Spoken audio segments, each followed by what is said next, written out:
Hey guys, my name's John. This is Ag Guy TV, and today we are, we're going around. We're seeing some new peanut ground that's going to come into rotation. Got some pivots going up, going to go speak to a new grower, and we got some beans coming out of the field. So it's going to be a packed week. Come along for the ride.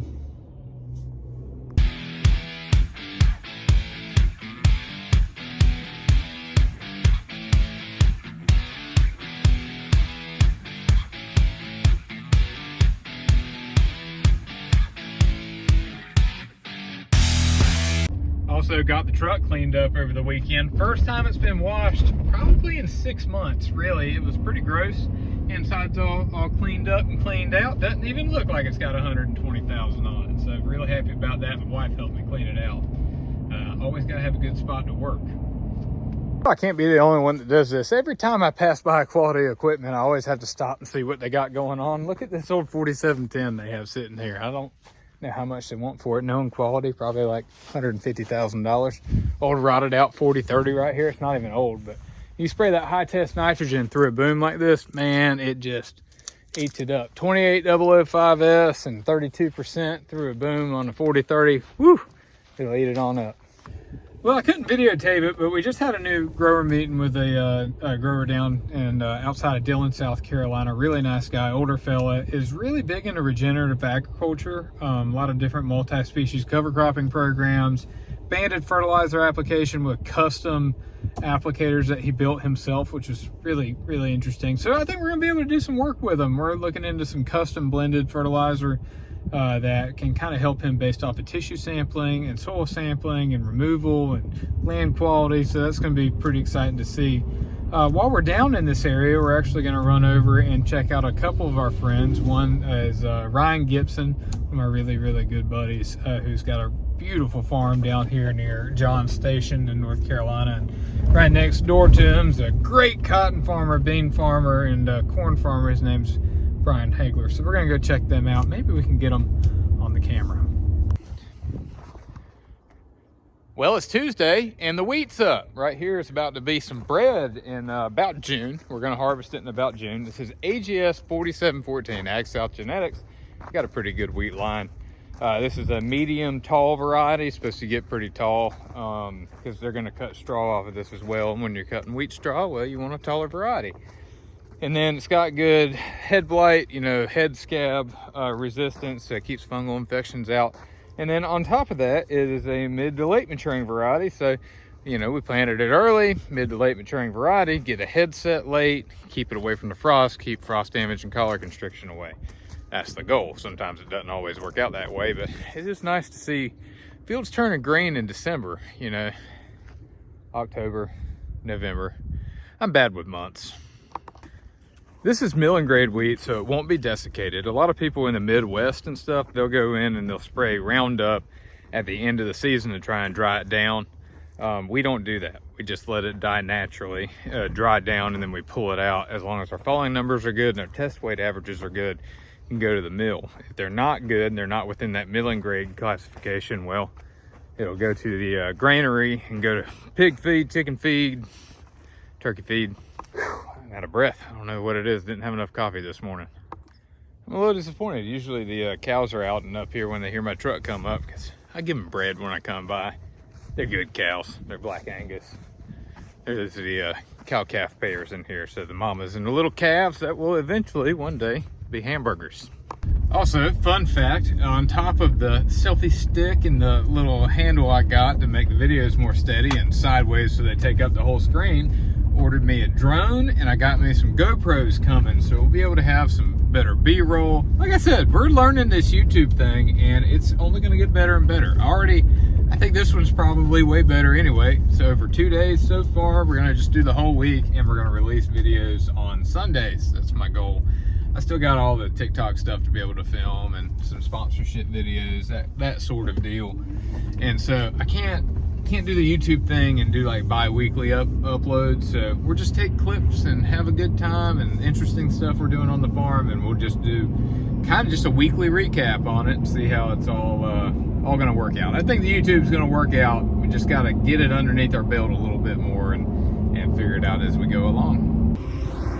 Look who we found. We're going down the road and we found our buddy Austin. You may remember him from episode 1. I think he's on the phone in there. Let's go up, check him out, and I'll give you an update on old Austin. All right, just like episode 1, now it's episode 2. We back with AB, Austin, Vincent, take 2, and we're better.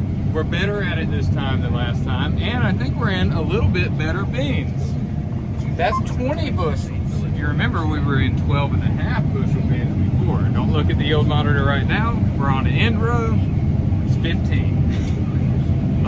Looked down at my phone a second ago, and not only are we having a lot of fun with our buddy Austin, but we just hit 100,000 followers on TikTok and 18,000 followers on Instagram. So that's awesome. Thank you. Now let's do that same number, but on YouTube and get it done. Because we need an X9 or a S7 800 and a 8R370 and yield 360 tanks and a 16 row 30, 10,000 acres. Beach house, 40-foot contender. Perfect. Yeah, that's the goal. And if we do it and we get the contender, we'll name it that Ag Guy. Or Ag Guy TV. We might name it that Ag Guy. Bushels and beers. That's a good one. Yeah, that's that Ag Guy. Anyway. Yeah, so these beans are looking a little better because they and these are double crops. So these were the first double crops put in. You know, you would never think it, but good land makes good beans.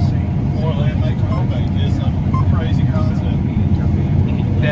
That is true. This farm historically has been a really good farm. It made some beautiful tobacco last year.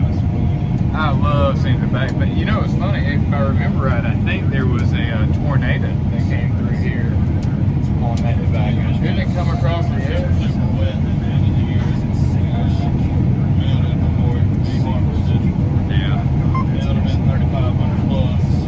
What is it, 26? Then we got about 19. 19. It looked beautiful all the way coming up. Yeah. That's just how it goes. Sometimes that tobacco doesn't work out how it's supposed to. Have a lot of sayings. That's just how farming goes. Well, I don't know.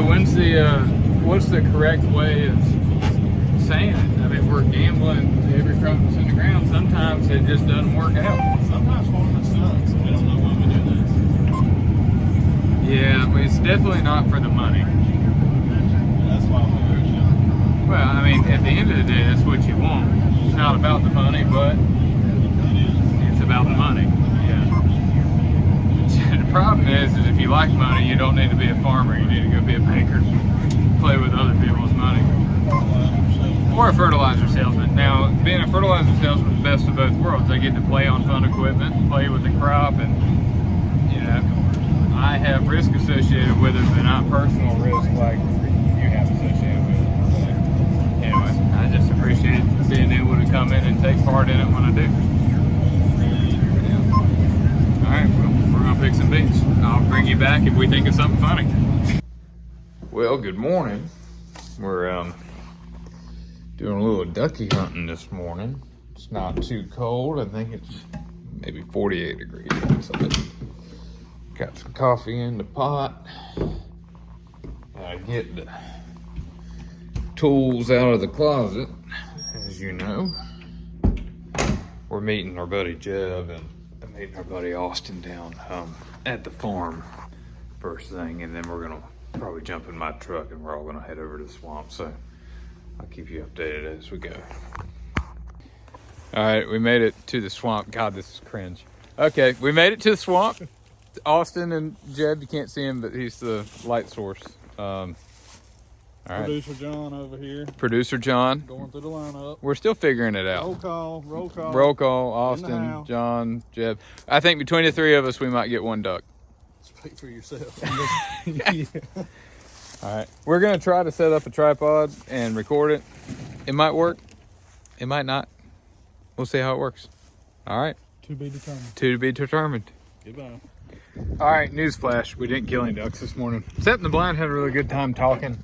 Got the gator hooked up on the back of the truck. We have some soil sampling to do. Started on it, had a couple things had to take care of this morning unexpectedly, but thus is the job of a crop advisor and agricultural business advisor and all that fun stuff. So anyway, we're heading back up. We actually have some tobacco land or some double crop bean land to come through. They finished picking on, and we're getting some core samples pulled, 2.5 acre grid samples, so we can see some soil types and land quality and understand how we're gonna better do some rotation management with some specialty crop stuff. So we're gonna go do that, and I'll probably show you that. But anyway, yeah, me, Jeb, and Austin, we the ducks were safe from us today. We just did a whole bunch of talking. So anyway, back to the field.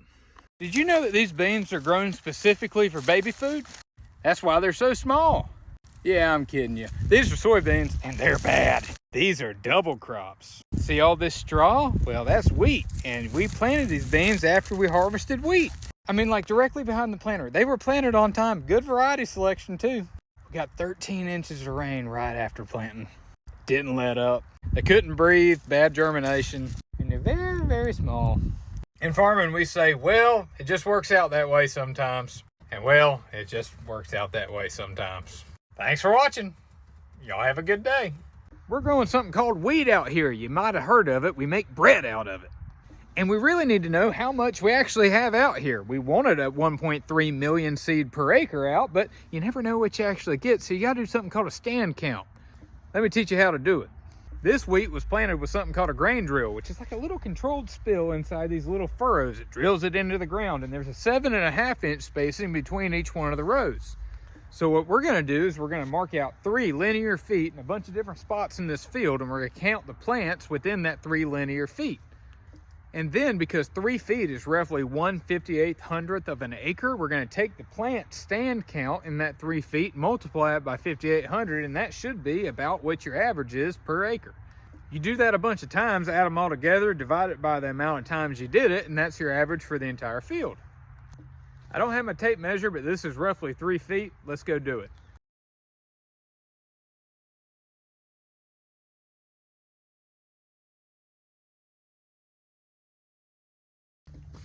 All right, so it's important to note that this wheat isn't fully up yet. It just started presenting. I just got excited and I wanted to do a stand count. So we went through and pulled a couple numbers.